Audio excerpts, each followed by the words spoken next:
गोरे द्वा जहान सरदार मुबारक द उस्मान गनी रदी अल्लाह तआला अन्हु दागी ढेर खैसा मनाकिब जिक्र कई कोह सबीर बांधे और मक्का मुकर्रमा किया गर दे आगे बांधे नबी करीम अलैहिस्सलातु वस्सलाम वलाल दे अबू बकर सद्दीक साहब दे और उमर फारूक साहब हम वरसना दे और उस्मान गनी रदी अल्लाह तआला अन्हु अगी तशरीफ फरमा दी बदग दौरान की दा उहुद दा सबीर दा गर दे दा पर खजीदलो बांधे शो अज कल पर खजीदलो बांधे शो नो हुजूर पाक अलैहिस्सलाम अल्लज़ीना इज़ा असाबतहुम मुसीबा क़ालू इन्ना लिल्लाहि व इन्ना इलैहि राजिऊन। वअन आयशा रज़ियल्लाहु तआला अन्हा अन्न नबिय सल्लल्लाहु अलैहि वसल्लम क़ाल या उस्मान इन्नहु लअल्लाह युक़म्मिसुक क़मीसन फ़इन अरादूक अला ख़लइही फ़ला तख़लअहु लहुम औ कमा क़ाल रसूलुल्लाह सल्लल्लाहु अलैहि वसल्लम लैसल जमालु बिअस्वाबिन तुज़य्यिनुना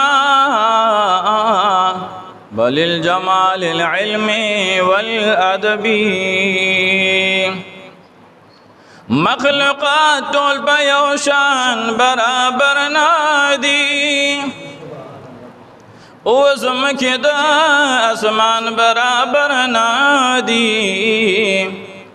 किताब नौ सहिफ़ी प मरातिबो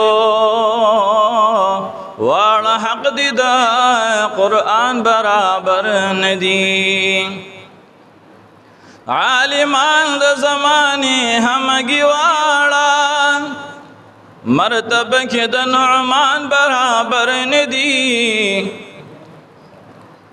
दामन मज सखियान पर दुनिया दे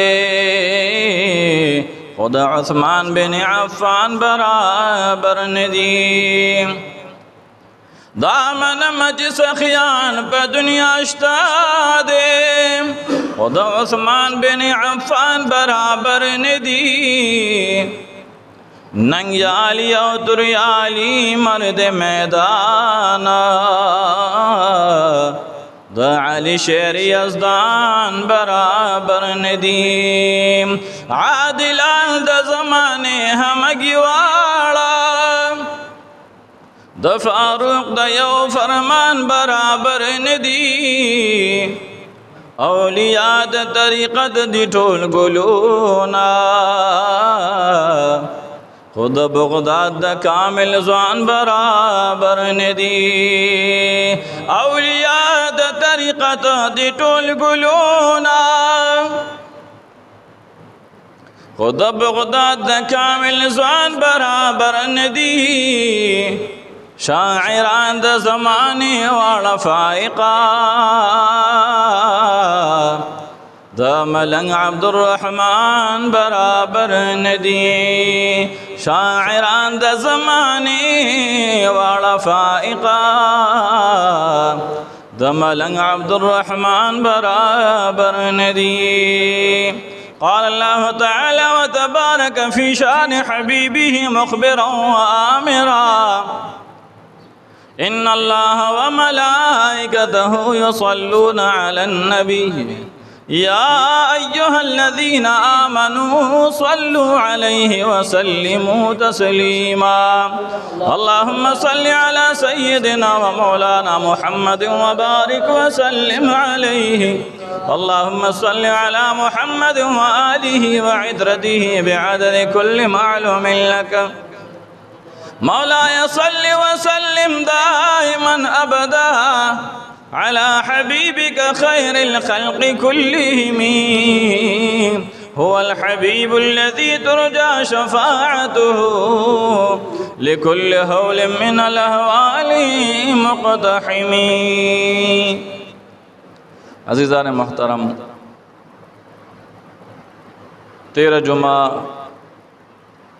उस्मान गनी रज़ियल्लाहु ताला अन्हु تذکرہ صحد پوری شوی وا او وجه دا ذکر کولو ادارا چې د عثمان غنی رضی الله تعالی عنہ شهادت دا پا اتلسم د ذل حجې باندې په 35 هجری کې دا شوی و حضرت ابو موسی اشعری رضی اللہ تعالی عنہ فرمائی چې زه د پیغمبر پاک علیه الصلاۃ والسلام سره د مدینه منورې د باغونو نه په یو باغ کې يم خدمت کې لګیا یم ول استفتح رجل یو کس اجازت غوښته دروازه یې وټکوله ول نبی کریم علیہ الصلوۃ والسلام راته او فرمایي استفتح له دروازه ورته کولو کا وبشره بالجنه د جنت زیر ورته ورکا ابو موسی اشعری رضی اللہ تعالی عنہ فرمائی چې ما دروازه کولو کړه نو چې او مې قتل ابو بکر صدیق رضی اللہ تعالی عنہ دے فبشرته بما قال النبي صلى الله عليه وسلم ما ورته زیر ورګ په هغه سبانه چې کوم راته نبی کریم علیه الصلاۃ والسلام بیان کړو چې زیر ورته جنت ورکا فحمد الله عقید الله تعالی حمد بیان کړي الحمدلله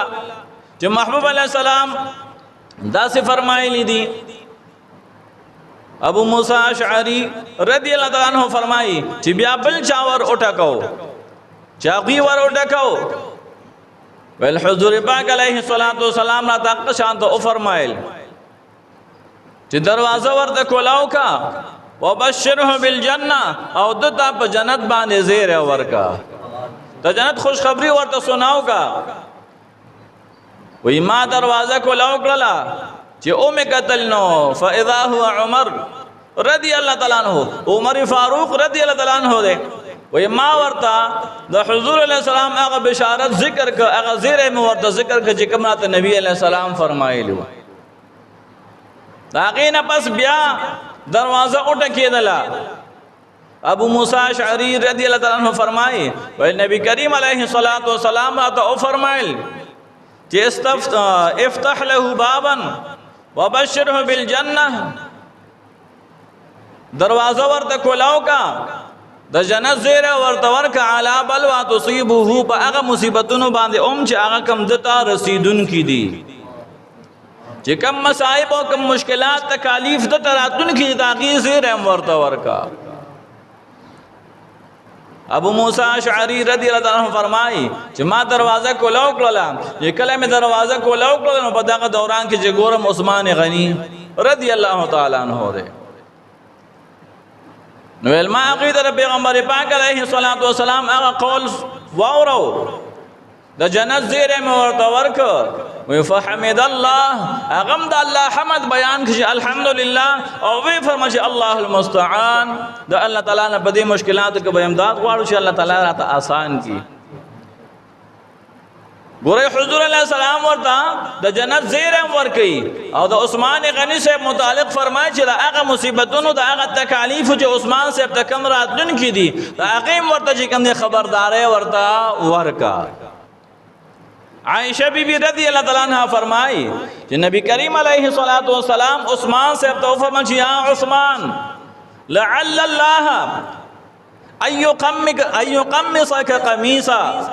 شاید چې الله تعالی ته قمیص در کی یعنی تا خلعت د قدر کی د خلافت در کی خو فإن ارادو کدا خلق اراده لري چې دغه کمیستانه وباسي یعنی دغه د خلافت کمیستانه استل غواړي نو فلا تخلعه لهم نو هغه ته وباسي نه یعنی که هغه خلق ستانه خلافت هغه استل غواړي نو ته هغه پرېګ دی نه او دا روایت دا امام ترمذی رحمت الله علیه ترمذی شریف کی باب المناقب کے ذکر کرے رہے عائشہ بی بی رضی اللہ تعالی عنہ فرمائے کہ محبوب علیہ السلام اور تو فرمائے کہ ان اللہ لعل اللہ ان یقمصک قمیصا شاید چې الله تعالی دا قمیص درکې یعنی قمیص د خلافت دا درکې نو کدا خلق دا نه بیا د عقیده اغستلو اراده لري هغه چې کني فلا تخلعه لهم عقیده بار بدغه وباسنا ګورې دعا جهان سردار مبارک د عثمان غنی رضی الله تعالی عنہ دا غي ډېر خاصه مناقب ذکر کړي په کوه صبیر باندې په مکه مکرمه کې یو غر دی هغه باندې نبی کریم علیه الصلاۃ والسلام ولاړ دی ابو بکر صدیق صاحب دی عمر فاروق صاحب هم ورسره دي او عثمان غنی رضی الله تعالی عنہ هغه تشریف فرما دي البدغه دوران کې دا احد دا صبیر دا غر چې دی دا په خوځیدلو باندې شو چې کله په خوځیدلو باندې شو نو حضور پاک علیه الصلاۃ والسلام ورته د خپل فرکضه برجله حضور علیه السلام په خپل پوند باندې ورته گزار ورک او ورته فرمایي چې اسكن یا صبیر اے د صبیر غرب قلار باندې شه آیات ته پته نشه چې ان علیک نبی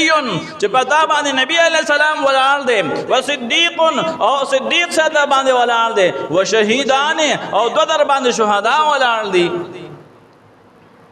تا ته پته نشته چې پتا باندې نبی علیہ السلام ولال دي ابو بکر صدیق صاحب عمر باندې ولال دي او دو در باندې شهیدان ولال دي نو شهیدان سوکو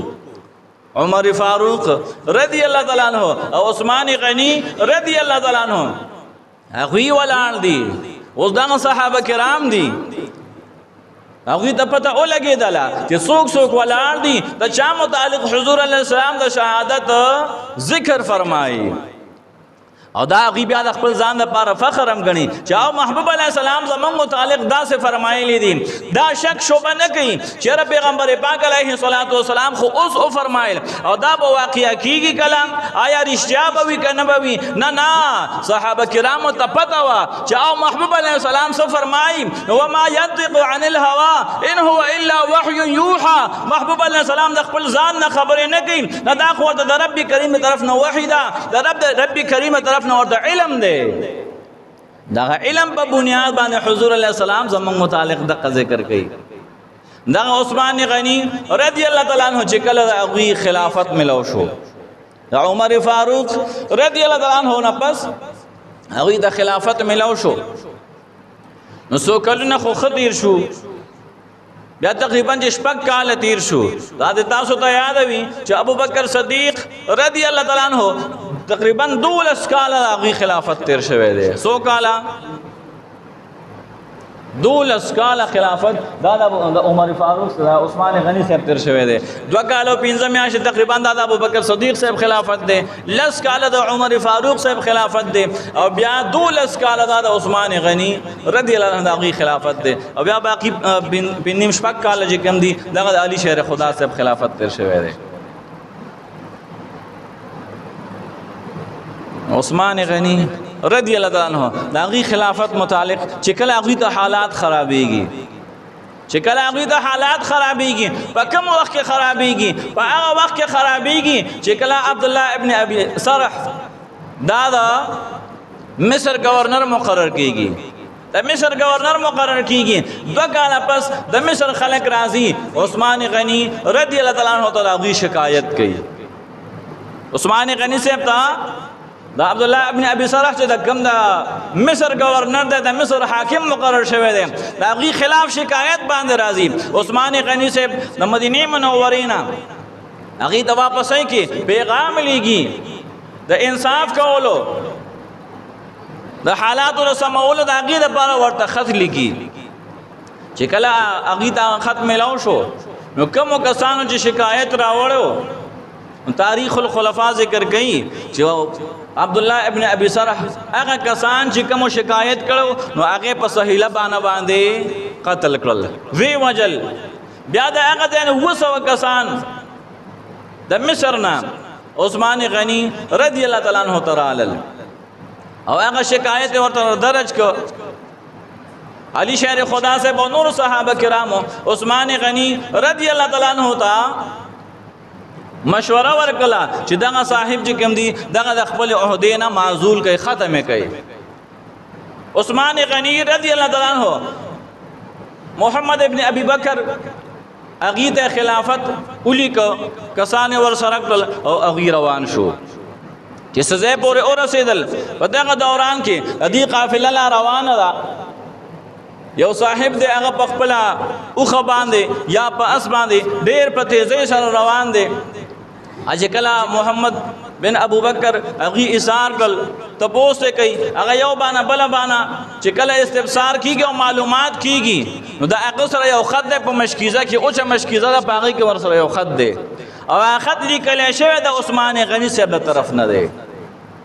عثمان غنی صاحب طرف نه لیکل شوی دی اگر چې عثمان غنی صاحب نو لیکل نو دا هغه په اجازه سره لیکل شوی او نه دی هغه خبرو خو یو جعلی خط دی د هغه طرف نه لیکل شوی دی چې وی قتل نو په خط کې دا لیکلی دي د عثمان غنی صاحب طرف نه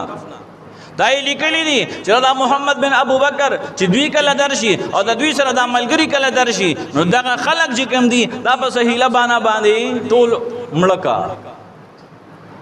دغه ټول مړکا او وحدت چې کوم دي هغه ته برقرار اوساته خلق شکمن شو چې خط د عثمان غنی صاحب طرف نه دی